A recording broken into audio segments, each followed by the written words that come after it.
So you're online, you're checking out the local area, and Daytona Beach is on the top of the list. Everyone wants to know the good, the bad, and the ugly. Chances are, all you can find is the good. In this video, I'm going to explain and set the record straight on the top 13 reasons why you shouldn't move to Daytona Beach, Florida, and let you decide for yourself if this really is the place for you. Make sure you stay tuned to the end because number 13 on this list may change your mind completely.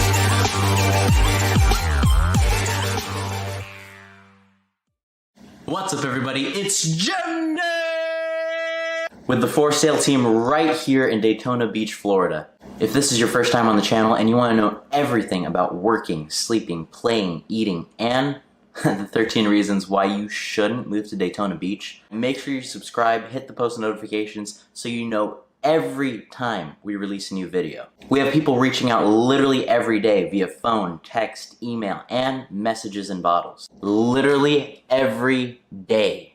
And we love it. If you're moving or relocating anywhere here in Volusia County, make sure you reach out. Days, nights, weekends, however you need to reach us, we've got your back when you're moving to Daytona Beach, Florida. So Florida is a tropical environment. Humidity is a given. Having heat and humidity may surprisingly catch people off guard, but thankfully you're doing your due diligence and you're learning that Florida is hot. Good on you. With the heat itself comes the ability to actually enjoy the ocean since it is warmer and more enjoyable at times during the year. Consistency is a beautiful thing and predictability is a godsend. Personally, I can't stand the thought of shoveling my driveway during the winter months, and honestly, the thought of it really makes me want to vomit. If you're thinking of moving to Florida and snow is your love language, I'd highly suggest looking elsewhere. With tropical environments comes life that thrives. Bugs are inevitable literally wherever you live. Before I worked in real estate, I was actually in the pest control industry for 4 years, and I can tell you for a fact that if someone's saying that they don't have bugs, they're lying. I grew up in the Philippines where the bugs there make Florida's bugs look just plain cute. There we have roaches that are maybe this big, but they fly. Yeah, you heard me right. They fly. Well, I've yet to see any flying roaches here though. They can still get to a decent size, and same thing goes for the spiders as well. Pest control is a necessity. Get a service, have a professional take care of it. They live here too. They deal with the exact same issues that you're paying them to take care of, and I can guarantee that they have access to much better products than you can buy at Home Depot. So living in an area with actual things to do makes it very attractive for tourists. Florida as a whole has on average 100 million tourists that come in and out of the state every single year, with 10.2 million of those tourists coming to Daytona Beach. The great thing about it though is tourist season here is very, very predictable. The main draws of this area are Daytona Bike Week, Daytona 500, Spring Break obviously, and Biketoberfest. With these event dates in mind, you can easily predict when you should stay away from Main Street and when you want to avoid the beaches if you want to avoid the crowds, and freely enjoy the area that you call home throughout the rest of the year. So going hand in hand with the tourist flow here in Daytona comes traffic. Now during these peak event times, you can expect a heavy influx of traffic compared to the day-to-day flow. It's still nowhere in comparison to the traffic you're going to run into if you want to take I-4 to Orlando or even Tampa. Orlando sees 75 million of those tourists on average per year. Keep this in mind if you're ever on I-4 headed that direction. Okay, so I know there's a good chance you've been doing your research before you've seen this video, and you've seen at least one mention of sharks. And I'm here to set the record straight that they're all completely right. Volusia County is considered the shark attack capital of the United States. On average, Volusia County as a whole is the site of 9 shark bites annually. Now, I personally like to surf just down the road at New Smyrna Beach almost every single day that I can. Now, New Smyrna is considered the hot zone when it comes to these attacks. And I'd like to personally confirm that I do have all my appendages, and I haven't had any issues with sharks. Let me put this into perspective. Worldwide, in 2020, there were 57 shark attacks recorded, with only 10 of those attacks being fatal. 20 people per year die from cows. Vending machines kill 2 times more people per year than sharks. Now, look it up if you don't believe me, but your bed is more likely to kill you than a shark. On average, 450 people die annually from beds. So let's keep with the wildlife theme, and let's talk alligators. Florida is home to roughly 1.25 million alligators. While we're talking about a beautiful beach area, the majority of Florida is covered by swamps and marshes, which these living fossils call home. Now, these guys are not a fan of saltwater, so you won't be seeing them in the Halifax River. But keep them in mind if you're headed into freshwater marshes and swamps. If your community is next to these type of areas, watch out. But if you're by the beach, you're fine. Now, new development is huge in Volusia County as a whole. We have people reaching out literally every day to relocate to the Daytona Beach area and surrounding areas. Now, with new development comes developing into wildlife areas, which many of these animals do call home. One of these animals that do call these areas home are indeed bears. Now, similar to alligators, you should keep them in mind if your community borders these wildlife areas. A couple ways to keep these fluffy buddies away is to not leave your garbage can outside. Rinse out your empty food containers and wrappers, and just put them in trash bags. I mean, just to keep the odors in. And if you can really help it, keep the really smelly stuff out of your garbage can, at least until pickup day. So snakes are a growing concern here in the state that usually gets chalked up to the entire state just being infested. Snakes are common in Florida as a whole, but the massive pythons that you see on TV, those are mainly in southern Florida. Those with smaller dogs and pets that leave them outside are advised to keep an eye on them. You don't necessarily need to worry as much up here in Daytona Beach as opposed to the fact if you were down in the Everglades. So one of the most media covered things pertaining to Florida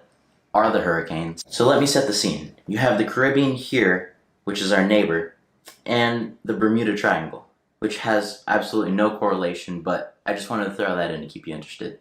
For a hurricane to form, you need warm ocean water and moist, humid air. Sounds like Florida, right?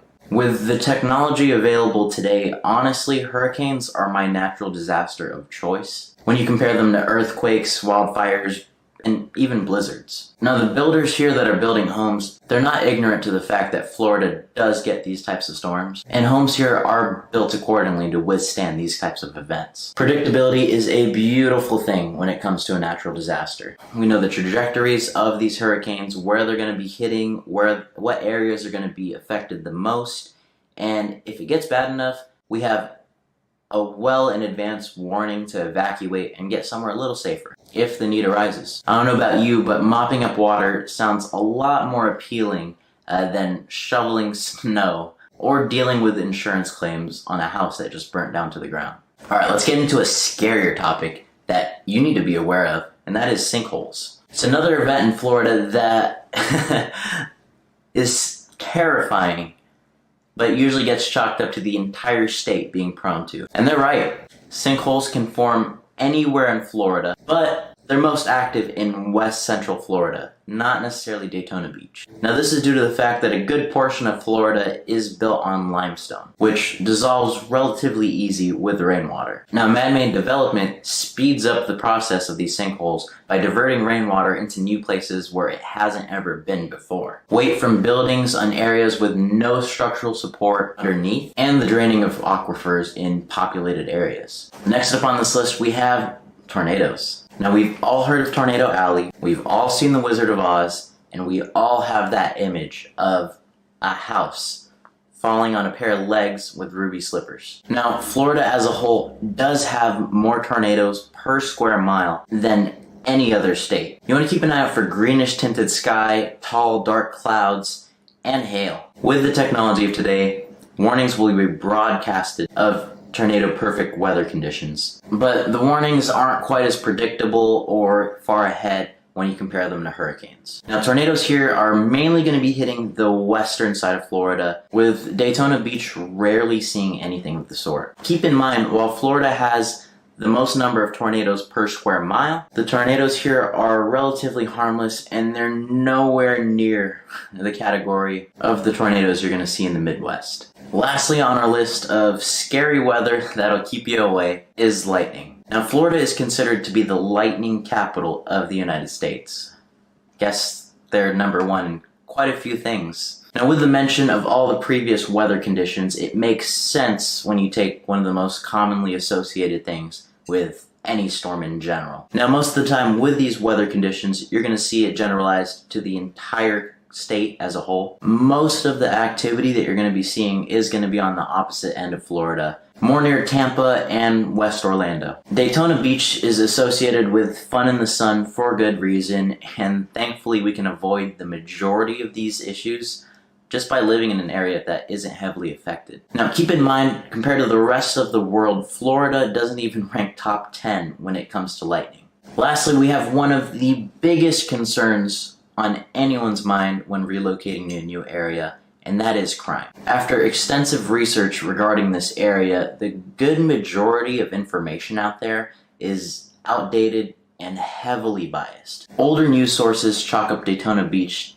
as having the highest crime rate in the US. Yet they turn around and say it's one of the safest and best places to visit and live. Most of the sources that you're going to find online are heavily biased in order to deter travelers and keep spring breakers away, in order to keep this hidden gem a secret. I encourage you to actually take a look at the numbers and decide for yourself if the information out there is biased heavily or not. One of the most common things that you will find is talks of obscene amounts of homelessness here in Daytona Beach. And that the amount of homelessness here in the area must have a direct correlation with the crime rate. Now, let's play along and play their game and compare the amount of homelessness to other areas. So Daytona Beach, which as of now has an estimated homeless population of 300 some people, LA alone has over 66,000 homeless people. New York City has over 55,000 homeless people. And let's compare close to home with Orlando, which has just over 3,000 homeless people. Now, it's pretty easy to skew numbers when